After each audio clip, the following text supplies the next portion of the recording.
opanyina ono so okọ eya akuaye dwumadie ma obi ye pa owura Kasiebo edi to dwa kire mu ese aban no hwe no fa no mangu akwanse de be ya akuaye ebe ya akono na do not go kufodo na watwum ka cha abrofo se aban oba Ghana wo de hyegu akwama enama yi no kwambone su no wo mbebra na sanzo so ana na wachi mu ayade betu wanim asa opanyina no ana ya Faculty of Academic Affairs and Research Director ewo Kofi Annan International Peacekeeping Training Center wade atudwa kire mu se yerua John Dramani Mahama penso no otimi aka nioma enye wona abamu wabro bia anya no hwe nanso aban we ba ye de obi na no pe na so ya ye hye kane mampani owura John Dramani Mahama de to mampani na nado anim se na so fo no omo ye adwuma no ebi moma wo mo nya hwe na so mjiska enu ti sa enkrofo no onya nsakaye na ebi nkofi na wotwini mu na nya asamketu a ukopia waka upuri mantem ade obehu no aye kojan ani aye tuntumi edi ahimpa ebi bobi muti ebi bobi munsa anu omonnan ache so mutu omugu mwateso no moye oya kire no omo chese ya fra mo se arise Ghana to omo soreye aye oya kire kese oga buburi mantem na no anam subi amamna sebadwa no jamdi ma de so mo ni go pram abato mpesu aso ono so na no tumu bi kire mu se osa oya kire na course no na nya manwosam ama adamo na course enu nam so ma arise Ghana for the betu just omo wa amanyosem esanse wo mu ye demonstration nkofo be kan to call post be to tear gas ni so hye no osam nyafo na ko tena se pa fa adwen se mo kwa onsa nkofo no mu pingu na pembem ena mo so be yesa na wo arise Ghana for ye tena ho so mrase badwani ono agyam de ma de so mo ofo ase ayire bia bato mpesua so wanu kroya se okwa na nadu dan kwa guvada mamuemu ana ya osofo ya da bon samso wanzu de batu dwa kire mu sai sawa ya kire afri ase ama no homesuo no ayade se nkofo bi bo mutiri mu poso medi bone ade afemu onumnyafo okujeto ablakwa ka kire onumnyafo igian se bo a obo aban no ban no ene sema okadi twitwaje no ohuni ti ehuni nan wasasem kroya ho ana kitawudie ni panyini baako awa New Patriotic Party amanyoko ni mu no owura Ismail Adams so de tu dwa kire mu sai sama panyini fro sai kakra bi bo fama kakra bi wawie ma pe na okruja to ablakwa dimnika de ho kontamu abeto abontene no okache nsade na woye no enye na wohwe no twene ho afiri ho achechefo nkabum ko baako ede nat ede to abana ni se wa ma wo mu kola obeto wonka na so ana aye school for akabom ko ba ku bia no so ama no me so ebo ama no ma kon kan pa aye piak for the to dwa kire mu say ebra so say school for aye aban no ahia momoko aye technical schools no vocation momani enkon na beboa mu ensem ni we nya fofo bi na wotwe mu esisi ya de besom mo na esa aboso bi ontini atudin se over the week Kasiebo nanso enye ho din enyimako bi adawroma ena eboa so yasene e osika famu ena ama ye de kase eba ke asenso limited Jumo Herbal Center de Jumo Herbal Mixture ene Jumo Herbal Capsules ena afi so ena ODI Electronics aso ya na sene biem Jubilee Hospital enso ya yasabia mapa ukwo no mo tablet awa mu na wasori agina brane ena wonum nyina eka bomu aboye ene anwumrame ya de over the week Kasiebo no abedan wo me pacho yanko Facebook live any YouTube search Ahenkan933.3 FM over the week Kasiebo no live ho no mo comment share now you are no like ye be kinga comment ni na announce say for adwentre for 0594 841044 0594 841044 kwaku anin kusi buadumene again pa hene kofi mensa dwene papa na papa endi wani mu kan information center sedidi so yi wo magikase ya tumunti wo mo fa apeti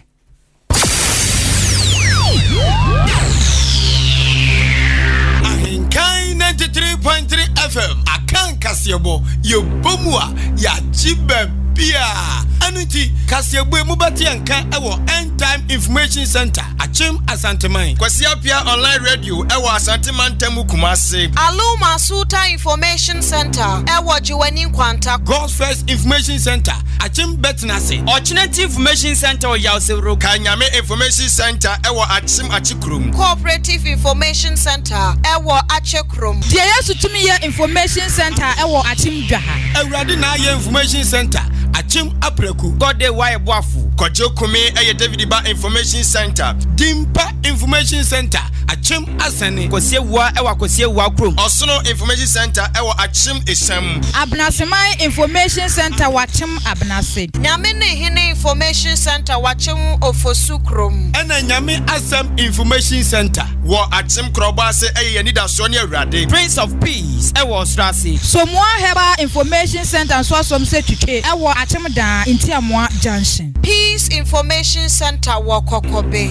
Eno Sewa Information Center ewo Achim Anyinase Kusam Information Center wachim Achiase Keka no krobo eye Adom Information Center Peace Infobiz Watakrasi Tokuya Ebutu Achim Odumase Adwempa Information Center Ojinanko Jama North Chidom Information Center ewo Achim Adubiase Bono Mantemu Abapa Information Center Goka Sumnyame Information Center eye Chirimenken Nyankuma Ase eye Nanapia Information Center Dai Kingdom Come a police level Asioko Jama no Bono Mantemu eye Duaba Information Center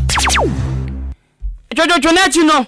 Achase Information Center Achim Achiase Edi Ntromo Achim Kokobe Nadum Ewa Achim Ofra Mempas Mo Achim Asene Enopen Information Center the whole Ghana over 31.8 million population no ono pen Information Center ebubo kubeso Peace Information Center Achim Anyinam Kutuku Repent ewo Otopa Royal Information Center Achim Teshima Mejefo Tiase ewo Achim Labikrum Omega Wachim Dan SDA Ejapaya Junction Mighty Information Center Achim Besianse Obig ewo kwa Aboadi number 2 Kataban ewo Chance Junction Adwin ni Bakufo Trim ewo Asene Bangalo Oman se eyoman mu nsemunti ono so asom kabo etopeten ewo Achim Ayrebi no kura no Eja say Information Center ewo Achim Apoli adeshimama ensem ni ntremu ene ni fiti ase eni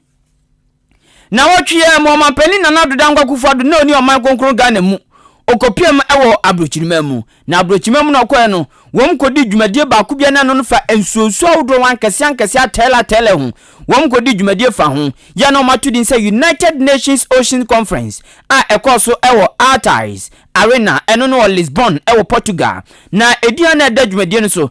scaling up ocean action based on science and innovation for the implementation of Goal 1414 eno nam so ama wom ma Ghana mampani onana doda ngogufo da konya kase ma akra na oba fans na eba no mo hwe ze me ana mde level aba wa ebida ena na ema ne kwan ena akwaje mic ena odwagum we ne brofu dwagum esansa akwakoye nsuonti ena o kan say oba Ghana yensu ankase pone de ekeka ho no enya say da ono mko dabi o ma humpa so manfo bi de ekwanbone fa kwanbone so yinam DDT no de kogwani nanam na begwani obeton abenya sunsuasbo no nipa pom de ho ebim so fa kwan wodo bebre so a enye embo nipadua no we nam so amaba ne chese one na aba ne de nhye gu akwama sa ngofo wo mfa kwanbone so eyinam ni na yebetu om so sa Ghana has adopted a marine fisheries management plan whose principal objective is to protect marine habitat and its biodiversity and to mitigate impacts of global climate variability and climate change. Ghana is also implementing a national plan of action to fight illegal, unregulated, and unreported fishing. In furtherance of this, Ghana supports the ratification of the Cape Town Agreement on the safety of fishing vessels. We believe that once ratified, the Cape Town Agreement will guarantee fisher folk the same level of protection as seafarers. There's only 1 year left to ensure the success of this agreement, and Ghana joins other member states in calling on all nations to ratify the Cape Town Agreement. Excellencies, let us all commit to a greater course of action to support the attainment of SDG 14, which demands that we conserve and sustainably use the ocean, seas, and marine resources for sustainable development. Eni amutiye ya Ghana mampani His Excellency Dr. Williams Kwaku ado dankwa akufuado na abusuafo na wachi ni mu ono ene enra dana mu ana enkata bi pie ye eba bonten so de besomo ewe ye Kasiebo mo na sa enkata na fi asoya mo ana hweda obo ensam so me Ministry of Air Information na enkata ni mu nsam ni nyina no na ekyere se eye Excellency na ado dankwa akufuado waka akyere eye osofo eskasa tutua so no manyafo akenofori atase Wamomodia na wone eye International Monetary Fund no IMF ene 20 afra won mo nkomo no on cancer dem gu omasum dafa womo ma won mo timenye pene ya mra meso Ghana yeso yasene esanse bebam no kasa die ya economy no aginsemu eye men ni nyina akiko madwa bom ya so men na adwen no se die se be kono emfa entimententam etidi aya ne se gise IMF wo beboa yen na nkata no chemu se wonu mu ade kata ba bontene wa bra eye Ghana man pen Excellency na ado dankwa akufuado woni eye IMF former managing director eye Miss Kristalina George Grave anasa George Giver giver mum kafra Kristalina George Giver woni no ebo nkomo na woni ne bo nkomo wie ye no no ka chom so sisi ade aye na aye no ti yeba mo ti yeba sema muso mu emapa no temu say ansa kwa na dankwa akufuado besisi agina ewe no na eye June bosome ni da to so aduasa vipino ni aduonu mienu na eye apamfo a wono adwene konkan hwe ma oman totu agina blane cabinet no o makwa akwasia ahunu se ye kwa emefo beboa asana na dankwa akufuado etu sa na moyin na ka tani se ba mani echem se na dankwa akufuado anamo a wotu no sabi onya se ebia wono mo totu economy no na sabi president akafra che omuti no hwinimo dabi omubo omumade pa yo mafam de na so yenya nim sese da COVID-19 ni Ukraine Russia tokwai aba ye no nti na ya sade na no entimi mfa etinye se bi obi na sade a mo kan no mo se mismanagement economy mismanagement mo se da binya no bia wei eye se COVID-19 ni Russia Ukraine tokwa no na adi awunti na me yakọ IMF no na sankata no so avoice kasam to wo hwe eye da obo ensam so no nyafo kwadwo ponkroma ne nsa na ehye ase a yedi mu nchemu ebe somwo tisi ade keduwa ne kedua IMF yeshem yangoi yeko antiano no na eye over the week Kasiebo ne abobọ so dema no na wotwe mu kani mampani owura John Dramani Mahama enso di tuja say oso mampani na ado dankwa akufuado se ono na kwa na oba be fa adwa no na okono ojabu achiri na ado nso aba be bia to aso na ochema ebi nso ono ma wo mo se ne pa na se wo mo se no o se na asofo no mu yadwuma no asofo no ebi nya ebi abedane adesoa ato Ghana so ene ebo mo ka se twum enu nti oso mampani na ado dankwa akufuado se asofo no ne mu yadwuma no wosum ti so de owo so binsa ye noe no nyi de nyani na film se de be ya ekwan bedem na no bins na ya tene de ti onye ne sanse de oman bua ye ebu ne cheche pese cheche no atumi akoso yi. The first is he should address the nation and explain the situation in which we are and rally the support of the citizens behind any economic program that he wants to put forward. The second is he should fire his finance minister. And the third is he should conduct a major shake-up of his government to remove all the many dead woods that have turned ministries into their kingdoms. And then finally he should huddle with the best brains of this country to formulate a comprehensive recovery plan for our economy. Our economy. Eni amutie ye kanye mampani owura John Dramani Mahama na wasa adwumadie na se no na eye Faculty of Academic Affairs and Research Director ewo eye Kofi Annan International Peacekeeping Training Center eye obefo kwesi enin na wono nso ewo ase ana nso ditu bia kyeremu se ai wabla John Dramani Mahama na wobu oman no na wo musa noma enkoye noma konkan etu no nso timi ba bonte be kana dwene tale bia na no oka wie pe na ja fa no akwa akodi no akopa no ba bia anu asosia na ja wadware na no wato se fam no akoda esan se ka mami ka bia mamuo na so panyi chem se pempam no wo mu ya na na dankwa agufo te akunya se obu oman yi se wonim na noma bi konkan na ko bia wa no kan ba ko ni apochi ya ni dia hwew woka ne mienu ne ayi ani no yapochi ani akokɔ na so ne ayi di akyerɛw wantie ne miensa so de awurade wa hwe abagi bi agu widiem so wanyi bi agu widiem so a waso be yase pa entrene be fi ase aba wo so edu ɔkyɛ sɛ ayade ha adwene na wakasa ɛwɔ dwumadi ana no ɛyɛ John Evans Atamils Memorial Lecture dwumadi ano ɛkɔ so fifiri mantam ne atoya mantam no ase ɛna wɔde sansɛm wɔ atu dwakyɛ mu sɛ ɔno de ɔbɛka sɛ owura John Fifi Atamils de wuna pɛn so na yasumdwe kote na mu de ɔno so pɛn so no tumi ka na adwene pa ma no ma kɔnkan etu ɔno de ohuni sɛ mpɛmpɛ de sɛ de ɔmani mu ayɛ no ɛha adwene. General security is about being tolerant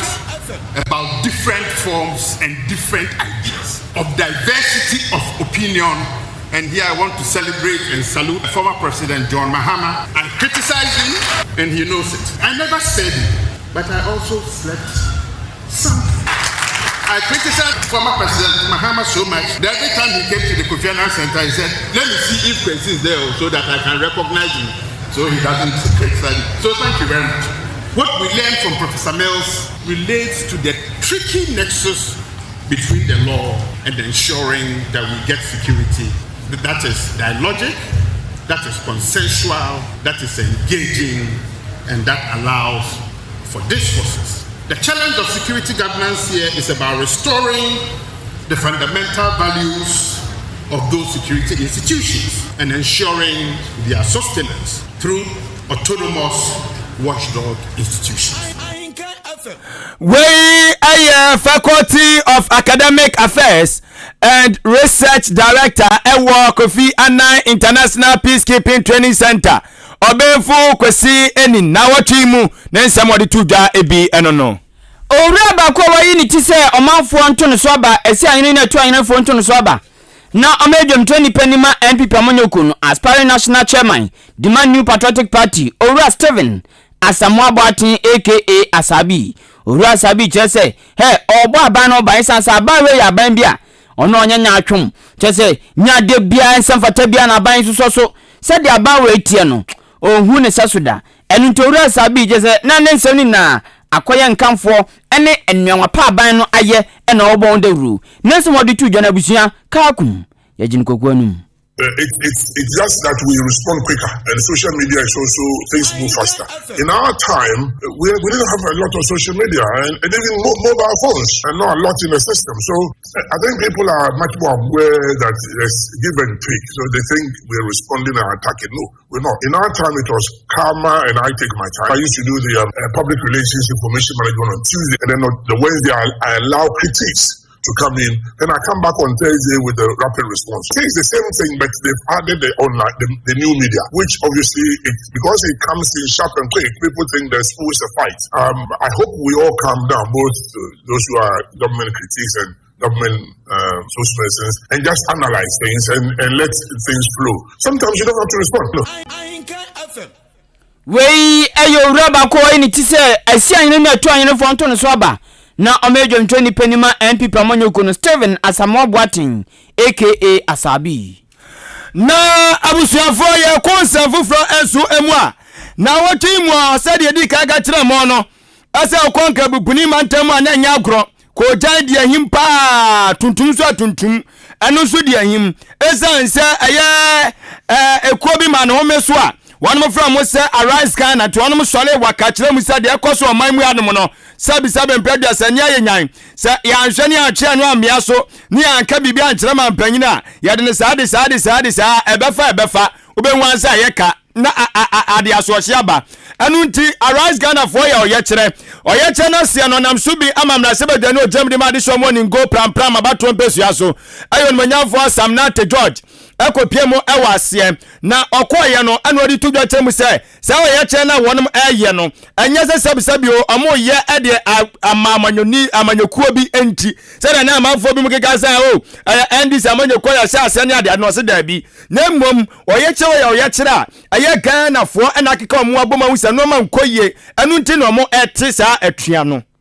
Ghana is arising today. A lot of things occasion or have occasioned us getting to this point where the country has to arise. And this is not a political issue. This is an issue of bread and butter. This is an issue of survival. I know that, but for the kind of politics and vindictiveness of this current government, the conditions and situations we face in this country today have necessitated this position where, as a country, as Ghanaians, we need to speak to the people in power. In fact, we need to perform a deliverance of the people in power, because the people in power have become tone deaf, and we need to rise for them to hear what it is that the Ghanaian people are saying. Wey aye na sebejani o jamdi madi shomo aye ningo pram abatron besuaso onimanyafo Samuel Nate George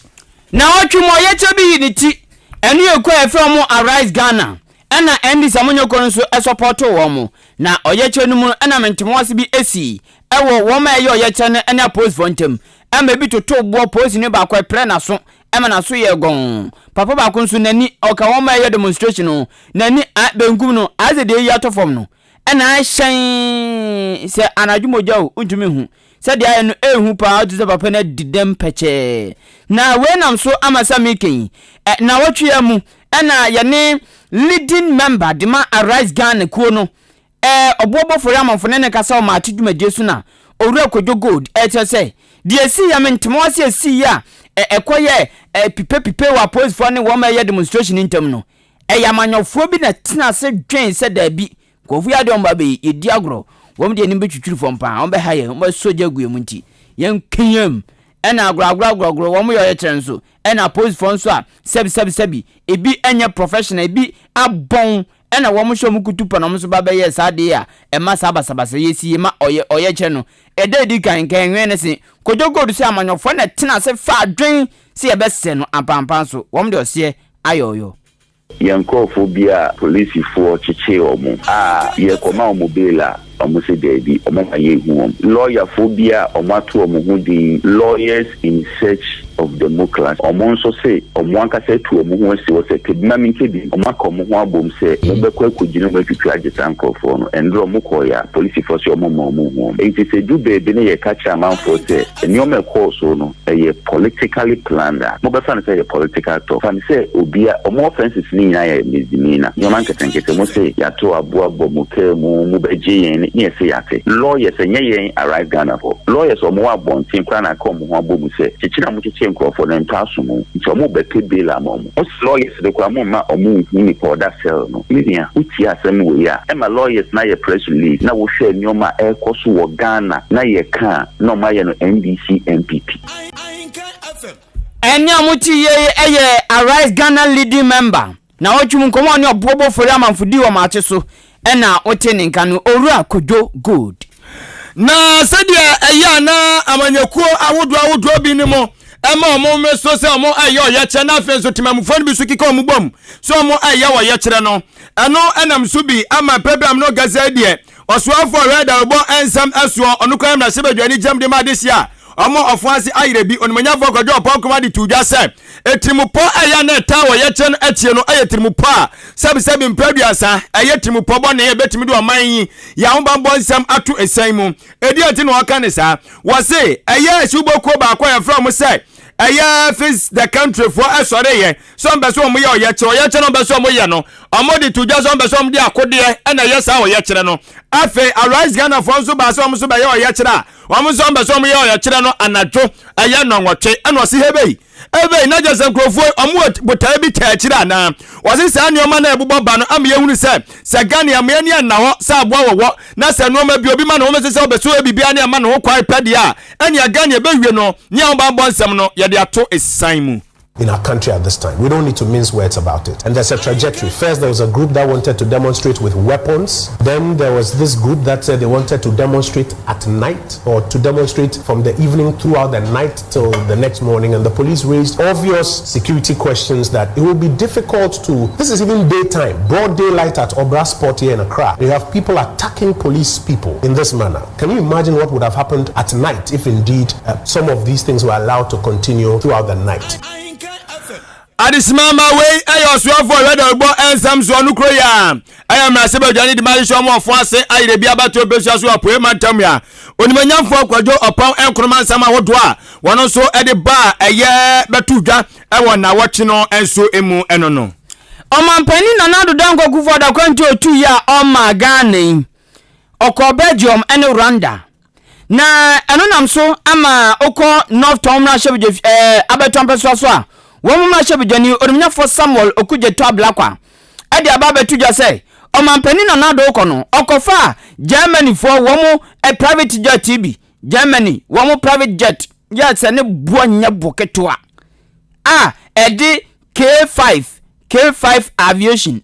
na do ko fai ko tua sika bom ede koi ene bom no tua pa ase de opera bato no monto ma me bom ene de koi na asemi ebe de jawo Ghana we nam so ma Omampani Nana do Danko Akufo do okona tena ya opanyin otua nkutawudi ano onumnya for Eugene Ahen eye na dwen ye bia senka asemi obetrechim na oma Ghana fo hunu se enye no kresa anya sa na tie na nando ko nya wiemhye visa na kokofai o chechim we nam so monunofo kuje to abrakwa asa ba bonten se azumo wura Eugene Ahen keka no onye din na ne nsem o kan ye hunu ti hunu nan entro twem ena o kan no.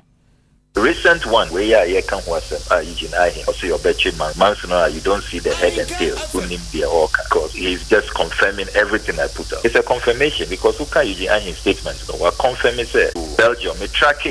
it was 1 hour 19 minutes. Which attack Omonka say, oh, okay, you have a foul from Brussels, Akko, Kigali into 8 hours 40 minutes and Unkwana Utia. Debbie, after this hourly rate, this hourly charge, wouldn't say your Fred be landing charge with you. One your parking fee, then your crew per diem, Omukoji home in their hotels and all of that. And also Wuna Obetia. Into charging a jet, your ramp fee, your reposition fees, all kinds of fees and some taxes. I mean people think it's just that's all. Daddy. FM. We am na shebeje mo man for North Town abeton pesoso. Onumnya for Samuel okujeto ablakwa.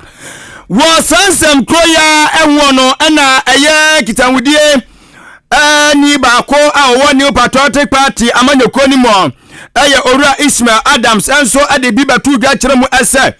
Oye woni manyamfo okujeto ablakwa yam na shebeje ni dima de shi omo North Town abeton peso aso no. Waseda ana Nana Danko Akufo ado afro sen ewiamse gakra bi bonframa gakra bi pe na watwika no de ababeto social media na afi obu kontani ade wachese ni nyina no sebi mpedu asaya amanyosem aye atro ne enada ana wo ye no de omofra ne propaganda no na wo kire mu se wahunu ayihwe ma hunu se sa eyam na sebe dwane odam de ma de shomo no afton no strategy bi a wo wisuo won se nansen oye enka ne wosoafo na obeska seto tuaso Dr. Kwabladufo ni abrese wani Owura Jodo Amani Muhammad besiani na usha eye onumanyamfo okujeto ablakwa so a Owura Ismail ado kirese wono so wata eye na Jodo Amani Muhammad achi ento abase waye bibia de Nana Danko Akufo da konto no ede kata no ma so ede kata Owura eye Kwabladufo ne awoto project ede kata so said be ya Jodo Amani Muhammad betimi atwia famo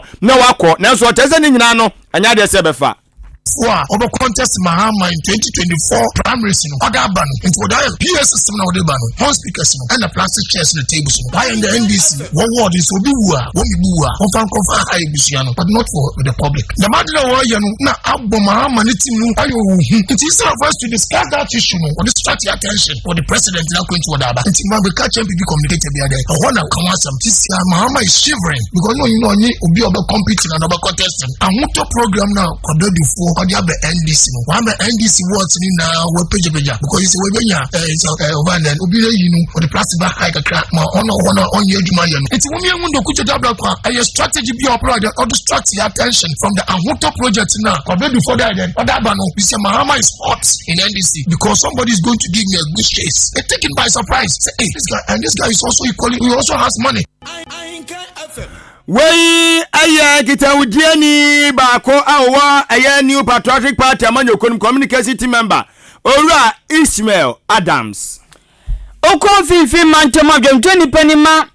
Ghana National Association of Teachers natiko no Owura Benjamin Wilberforce Eshon edi ato abananum se wamu manu June bosumi na wieye atwam na ebre koye fitidwode koye Sabayan fa womo amuchichemu adionum 20% cost of living allowance kola na ama womo a obeti womo kantuntu aso boni bi ebefiri maba no aban no so ene beba. The persistent rise in the prices of goods and services, that is the inflation, as against the fixed incomes of the Ghanaian worker, as well as the negative impact it had on the living conditions of the teacher in particular. Of late, prices of goods and services, including the fuel, are increased weekly to the disadvantage of the teacher. Our checks at Kotokraba and Abra markets in Cape Coast have revealed that the prices of the basic goods and services we patronize are revised persistently and astronomically beyond the levels that one can imagine. It is for these reasons that we, the leadership of Central Region, NATS, demand it appropriate to back the cause for COLA for teachers in Ghana immediately. The demand for the 20% COLA to cushion our members. We are also by this statement reminding our leadership our resolve to advise ourselves if the June 2022 deadline, the proposed payment of the COLA is not heeded. Ghana as National Association of Teachers NAT Kona wa mfimfimantemu wom dwentoni penny chairman ana motene no Owura Benjamin Wilberforce Eshon na motimu so no eye founder Edema Peck Institute eye Owura yere eye Bridget Bonnie ade betudwa echiremu ese ewu benya pa se sukufu a empempenyin nyakopo adom yade eye school to aso no yen sadwuma de abativet na ba no omemo mani akọ ho no masua ne ye sanse ebeboa wonmo pa ama se wonmo awie pe ometimi anya adwuma aya wabro mo ansofo mo emeto aban no eso Brina fin sense and ejuma no eyomo a omutie e na esu ante ejuma nti omo mu ko secondary school mu ko sua ante ejuma ka na omo ko omo fere Brina ense dan ti omo hu ni ejuma na yin ni ye bi na fa se omo hwie secondary school na omo diverting ko other fields omo pese omo dem be shim no mo sua ni ye se ba ne sa na omo wie secondary school na no mo eja no ho omo nto aso be ye se engineer mo aso be engineer omo nto aso be civil omo fin se eyomo a omo tie wu no e na esu ante ejuma eno mo omo mo ante ejuma na ewili o ya ye ko ya homa bebe no eba be obi ama na employee ye ve djuma ko chinchi obi ama ye djuma ye djuma nye ba mo won say djuma no opi school na we djuma bi it's easy for those people to create jobs and employ others. Adisimama eni aya founder Edema Peck Institute ano aya Owura yere aya Bridget Bonnie ana otene nkano Dr. Penny awabin wo mo wa ko nipaduamu emuamu enuamu ne ade bia nkwa mu no ewo Kumasi Center for Collaborative Research KCCR Dr. Michael Owusu ade atudwa se mpempen de say yanhweye pa Ghana de COVID-19 any monkeypox sabi impreduasa na ntwempompo ne de ekeka no de de beba no yanhweye pa tintimowra ade asem kase ba de nti ogasa ne say osi COVID-19 eye Ghana fo bi say abamprenu ape na so se wo mprenu mu 5 wave mu ne won nti COVID-19 no yenya no tutu yi odi tudwa se o said the Omicron variant by any monkeypox nso yi niti no o se o abre akane coronavirus by no enya nipa makoma amuchichemu aduanampe Ghana ye nina no enyamu 40% no se de abaye etoso numi se yanhwe ya ebetuma nya emu amuchichemu adokron 90% eni to sad ahye no yendi so. So on the 25th of March, we had about 72 active case counts on the ground. As at the end of 25th of March, it was quite clear that the fourth wave was almost over. So as a president, if you have all these information at your disposal, the next thing to see is to look at the EI, and that gave you the power to put in these restrictions and review it, which is what he did. So if you are, guided to make a declaration that yes, this nose mask is no more compulsory, people could be in large numbers and all that. As the pattern changes, I'm looking forward to the president re-looking at the EI again and possibly re-announcing some changes, especially in the infection prevention control measures. So the numbers we see, 203 as at this morning, I believe it's almost 2 or 3 times that number, because I have observed that with this current wave, we are in the 5th wave now. People are not testing as we used to have. Dr. Penny ohwehwe emowe wura ni peduamu enuamu emuamu ene ade bia nkonwo mu ewo Kumasi Center for Collaborative Research KCCR Dr. Michael Owusu na motenene no na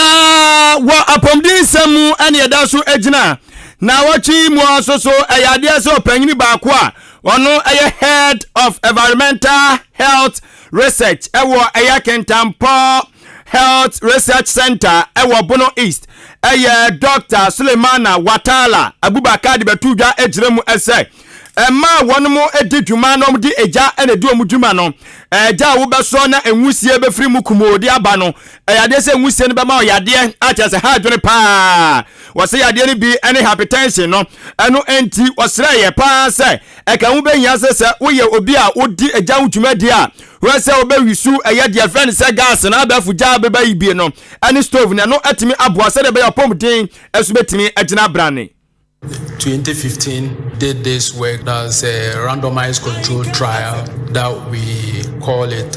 GRAFS, or Ghana Randomized Air Pollution and Health Survey. So in this survey, what we as researchers we sought to do was to look at the impact of household air pollution on women and also children. In fact, the children wanted to do a life cycle study, so wanted to even know before they were born whether the household air pollution has some health effects on them. What we did in this work was to we had in all about 1,500 women. As researchers, we've been following up on this cohort. That's the women that we recruited when they were pregnant, about 24 weeks, and their children since 2015. So now the children are about 9 years, and we continue to follow up on them. So we realized that for those using the traditional cook stove, we saw that they tend to have a higher systolic blood pressure. Arisimamania wuti yei head of environmental health research research Kentampo Health Research Center Bono East Mantamunemu Dr. Suleimana Watala Abubakar. Mrashebe joni mo for okro abeto ampeso ebi bi atwem na yo so afo ensomnam so onnyafo Elizabeth Afolekoi e di atomanfo ni nanim se ma asoye bia enji sikanji enfo bi wadwumam ma emrashebe joni bia so nya saade no ma nipa bia nya saade no omamu titu na aba adwumafo no ene o metuatu aba nwuma no ma mi tufu se so obi ba na se bi oba be pa adwuma no on qualify so be say adwuma na enji sika nka se o sika nti mi piana sho mi offers nti mi piana sho mi ni aba nti mi piana sho emi bi mi ni atwempena eno nti mi piana sho ozo yesa wati papa na no ati no ana sande to Ghana fo ni nanim se ma Ghana ni bia nkotueska wa abro pa adwuma ye ozo yesa wati titu ni woma ekoba mbo adwuma komu no apolice for fire service for immigration for soldier for afi obetueska ko fanyuma obetueska ni afa no ebe wiase nati bonko so adwuma ngwa no nam no tututuo no ye nyoma ansani afa ye. I wish to caution the general public that no member of parliament or minister of state would demand any money before offering you a job in any of the security sector agencies. As such, the general public must desist from paying or offering to pay monies for employment and any other such opportunity. Mr. Speaker, we must deal with this subject of growing threat of cybercrime and internet fraud as a matter of urgency before a devastating event such as global economic meltdown or other negative repercussions occur. To reduce the risk of cyber attacks, we must reduce data transfer, regularly install. Ono na emra shebi joni mo manfo wo kro abeto ampeso so. Ono aso na bibia atwam na yo so afo hwe ensomnam so. Onumnyafo Elizabeth Afolekoi. Abusuafo kanase no nse wei over the week Kasiebo ne agusu ade asomo ewa Ahenkan933 FM so no. Yadamu live enso ewa Abel Fontaine so Facebook live and YouTube live. Okwa wadaruma ne nyina no Ahenkan933 FM na Facebook amafo agusu a one mushegum ede eba pa comment no anyagro ene de ebeda ha etibamade na fa de ekosanso ena wo SMS no eno so 0594 8410444 ano zamanfo egusu amuso ede bantifadi abla ni akenkan enfa emawo na mayena ODI electronics ase na daroma wadi home appliances ni nyina bi de aba TV ni fridge ni deep freezer ni gas cooker ni blender kettle washing machine ceiling fan standing fan heater iron ni nyina no ODI electronics ede bi aba ne boafo pa na sanso aye papa me pacho ODI electronics ni Ahenkan933 FM the best in the East Coast of the nyina butu achem abuabo so ehye bremu fifini mansi no enso emu ewa puye mantamu odie ni efrayan ewa 0550 900 600 0550 900 600 and 0546 557 175 0546 557 175 eno eye ODI Electronics na eye Jubilee Hospital Jubilee Hospital ya da omase amada rumenti enei ene ayalefo nyina sabsab mpadu wamo anya ahoden sanse so yale kwa na de ko Jubilee Hospital dia eno anu no wanya yalesa sanse yakopon enam eye ayahwefo no so eye adwuma pa na unya bap obenya apomuden mapa na mpo ebia na beduru na ewose wo yade ne nyantobo ase na yeje woto ehwehwe yale ani mu a ni nyina na biaye ebeje wato no wankaza mo say yes we eye biaye we ne fence hospital bi wonu ma kafra wo ubowura wo pe na sabsab mpadu asa wo yade ne krampo ye kase Jubilee Hospital entesa na so beduru so na koba se hu behia se ye be hwe mo jamu ani ade a mensuro kura essence ye wo eye laboratory on ma ye do obekọ nya ye eye moja ne hwemu kama dividia me fam ama bibi akọ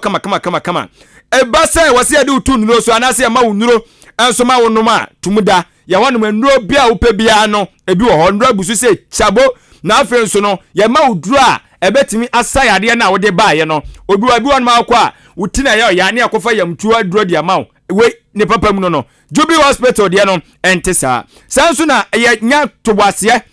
na ye sha apemfo enti wa fa afuro pe o fa afuro unsa wonyema se mpo busumi ba ko busumi mienu ofrase fo ni chemo Jubilee Hospital ne ko na ye hwehwe mu maw ye hwehwe akora no nuane a wo se wudie pemfo nya aduane bia na wo se wudie ba chechero ni nyina na timi anso aboaw sanso ene ye hwema akora no owu ni wie suso a ya hwe se akora ne be ma na nya apomdi mapansa na ye ja okwan po amoafi ye aso ye wono mo ama e bia akọ eye enkan enso de amaw me pachu o se koba se oba na wo se ye de enade anasa nsika ade bi kika wa anase de friends operation no sabase ye be ye obi mpo a mensuro sanse ye theater wonom a wonom no ye do obekọ ni ahwe o kama fidie mapa ene de agu akwan so a ebetima ahwe wa bra wunwie na nkonya hafufuro bia babi wonom akọ na akoye operation na se ma fufuro yade fufuro na se ma hafufuro ye de no entesa na eno nso achi no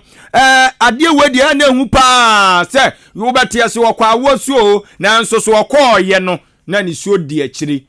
adai oba na frim akora na frim eya na areho pa bi okora so omumienu nyina nyankwa oba eya Jubilee Hospital adabi entesa sanse ye wo midwife for honom a wonom eye do ma fantitie mapamu a obetimi aboa ama wawo afa ho afa oba na no nso achi no ekoba se wo se ye scan no na ye hwe akora na odo ye funu no se wo ye obema se wo ye oba se na no se betie ewo wa bro hye ye funu mu ni nyina no ye benya ntobo ase ne aye ne kama maka cho se nya yade nyina na wo se ye mo waduro yade bi wo hia kwankyere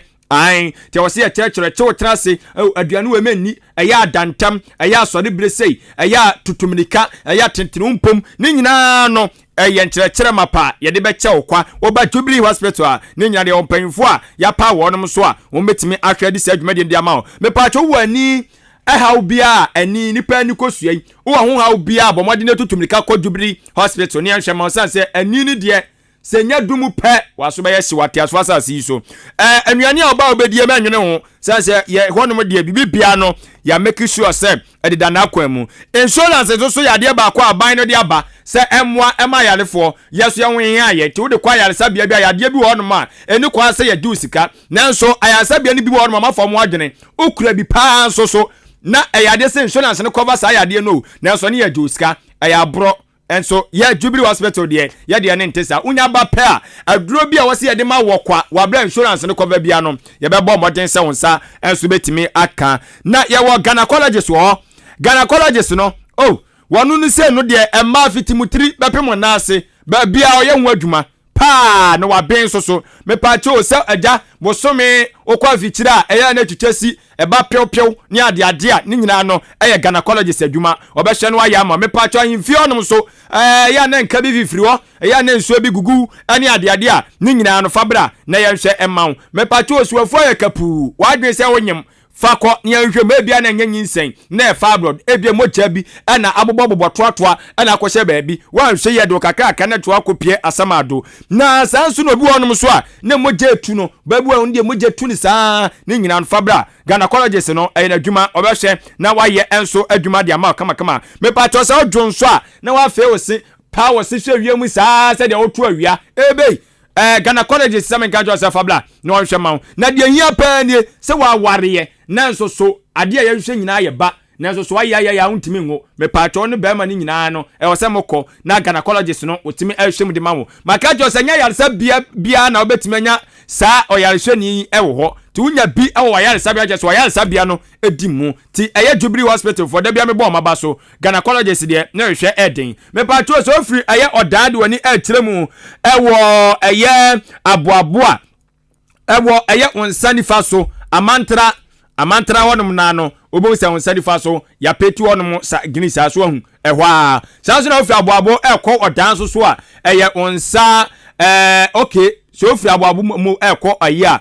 odan na ye wonsani fa so na mum ofri eye odan ba aboabo a eye onsa bonkum so kafra ni nyina no amantra honum a so besi osi wanu anu part of page 4 0244 575799 0244 575799 and 0241 784645 0241 784645 eno eye Jubilee Hospital ke Asenso Limited otonton kunya empatables empadua papa bi ena krati tonton na so ye opanyin wani waba brempano mo Jose Crapen na utie ni kase mo tumso no kwa bone bra nyame ahira no tonso ne de kakro ya abo ni pan se obetonton sa furniture we ni nkrabata no ni nyuma ne mu ba kono no esanse onim se akunya empadua e prani papa nso ye ni nko wono nti ye junse no man ti ubeko bi akunya fon pa not su yadwuma ojunse ono anu oga nanim na no so na sisi na ne ya to be de be shatnase no o tena se chena se o ta akunya papa mu a usisi bia anya oya wachidompe bia ntutu theater ade papa ne yusu ade papa me patcho nem redie so pe modern things furniture ne bofo na kono na tia popa eyike Asenso Limited enu tunim o dia fene keke babia wo bia de openo obeya ma 0244 568014 0244 568014 Kaneshi Flamingo Road na headquarters nankasa wo ena circle adabraka oko iranke de konkano so a ehonso baako ehokobɔ ani akɔma anase frene keke Jumo Heba Center de Jumo Heba mixture ba na etidi ya de mom sisi ya mo na tutumu ema mo bu musa mo te ya obu on mo simi ntumi na edwa me te se de sabi me awaka me amewo no me pacho eye Jumo Heba mixture ebe twitwajo onipadua ne ya typhoid eteto ana oyefunu no ohaw bebre wom eye Jumo Heba mixture ena biem Jumo Heba capsules nso low sperm count madam funie monunumbi ebe mama gina mo na so teme oba ne be mo atenka ofom eye Jumo Heba capsules wakoti namu yade bi ana unyo bi hye ompema ya mu gura oti yawo me pacho wadro ne Jumo Heba capsules eye Juma bebri enunti bomodian ko odan pharmacy e watem dan ochiniba drugstore always Kofisco pharmacy Kennedy drugstore Nana Chumesi ena LB Amwafo drugstores nkai na uborema di nyanso bodi se me pe Jumo Heba mixture ene Jumo Heba capsules ene di mfrempenfo bibi tirajo nso a ewo 0244 043 110 0244 043 110 ena 0201 672 578 0201 672-578 enono abusuafo afe ya toa aya Kasiebo no so akọ yen anim na wo aya ensam foforo enso emu no ye ba yen kasa ye patamu ensema wodwa na wotwi mu esane begu ye na pro so adi mu nkyeremu ebedan wo na wo aya bremu enfinfini mansini emu aya ototiani awono ehye anbambo ensam ani atentrene adwumadie eso ewa assembly ne mu mekire eye bremu Central Chairman for Security and Justice Committee no wono eye owura eye wono krampa konso na wasanso ya assembly member edema eye nkwantanum electoral area onimanyafo Michael Asali Sachi adi tudwa ekyerem ese pepam no kase de won sane mpesu ya so ambambo nsem ehekisheki wo ho enu nti wapa nkrofo bi se wane mo nhwe na eya ambambo nsem enyina brane enti se de be ya ambambo nsem so betimi akona nimu nti ana wapa sa abasum akuo ya kyeso mo so ehwe toto enuoma na osanso adi tudwa ekyerem ese wasra pa sa ambambo kuo no so abekire eye police asoye no omo so betimi aboa aka omo tontomade aboa eye penfa ya pa omuso mo ma pomdin sam entoto din enso ewo eye nkwantanum electoral area no obetimi enso aboa won mo ampa wotem se police panyini eno eye commander eye adeka wono enso krampo atu eye basum koi afoa ogire se bibia beko boko Mpuntu ebeba municipal hani ya chemada nini titulu nkwantenu electoral area say okwa assembly say committee security and justice parliament na chairman yawo it's leadership by example kaza mini security for ye meeting na divisional commander deka say between ya ward committee bi betimi aboa say the important part of the year na mechi ye na mene ranti wa hanso di nkoma omo atu anamo we de ba be ka chire mso mbe say omtu omusuo ne ward committee ne de boa mpatem mantem tumo fra enko school and then the about friend child's right and I'll be all right in the friend who school and can quite they say any year for letting us open home of one school in Shia by and tell can no any could be a timid in Tiabayo how am I almost to turn scraps no cry you good yes I'm a high pay my ye never be brave so and so be am wow be Emma wow and say phrase yes see a man travel and say say something abusuafo wei ayo panyina obepiemu ewo eye bremu mfimfini mansinimu yanoma abedwakuo awanemo ena ehwe ahobambo nsem ne atentene ne eso mekire eye security and justice committee no wona ye omututira ni onukwa ya assembly member edmadi shomo eye nkwantanum electoral area onimonyamfo Michael Asali Sachi ana atene kanu omanfo adwenche na busuade toaso amount eye over the week Kasiebo na wo Facebook live na nakua mo aboaten aka nap o say Dr. Baumia is coming ni din no ba konso no aka Dr. Baumia is coming false nickname o say news no wo ma biem na mu so dawo emuti ye ka a wote a ye ka be ote be ye ka ze oteze emu dawo pa ese microphone no ye papa pa boyuma o say wo biem pa wo dansuman enkramantem na mom ejakoma chema Kingston Akumen Kisi National First Vice Chairman hopeful the man NPP oso chiano nana obrempon mensa jebi On Ahenkan Kasiebo no any size mudemufua ankoma for stasio di frachma yebi o say investing in agriculture and made in Ghana products alone can bounce our economy, not IMF. My regards to Mr. Abankwa Yabua, incoming national chairman NPP or see Ochian papa na Veronica Dede say or share live every London na news no excellence all the time our brother na so hey good evening London, this is the breaking news from the debut o pass it no ade notice and ned and so na be na tini chromism and Veronica Dede ye chia papa nyankopon insurance supporter with the Ahenkan FM team no mama mfa no nsine enko SMS kakra akubi so Amsterdam me refinidin ono so ta etie pa okay ana taking so ba akubi so Joyce for Turkey okay ye do mase na SMS no we say happy birthday enko enfama ne former teacher ewo eye manso ose afa no eye he said what team no AME